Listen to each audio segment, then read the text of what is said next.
Évangile de Jésus-Christ selon saint Luc, chapitre 21, versets 5 à 11.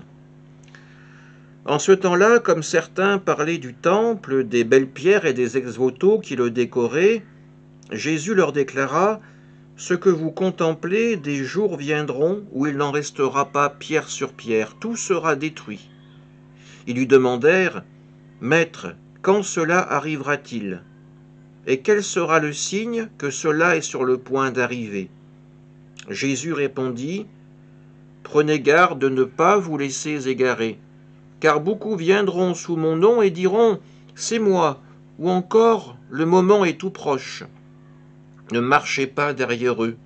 Quand vous entendrez parler de guerre et de désordre, ne soyez pas terrifiés.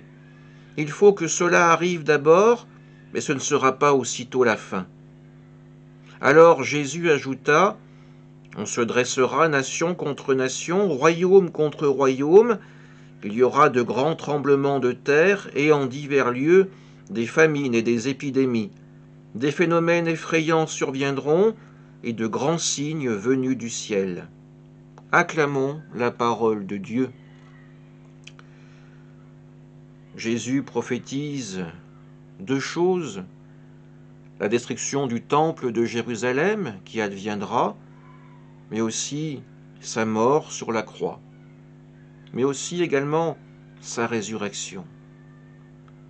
Pour les disciples qui l'entourent en ce jour, une question leur brûle les lèvres : quand cela va-t-il advenir ? Et Jésus leur dit : quand cela adviendra, vous le saurez. Vous comprendrez avec les signes que Dieu vous donnera. Ne vous laissez pas duper par des hommes qui s'approprieront mon nom, mon titre, et qui parleront pour leur profit, pour leur propre personne. Oui, le Seigneur nous fait confiance. Il nous donne son intelligence. Il nous fait don du libre arbitre. Il nous donne sa grâce et sa force. Alors ne désespérons pas. Le retour du Christ se produira. Quand ? C'est toujours un mystère. C'est le Père qui en décidera.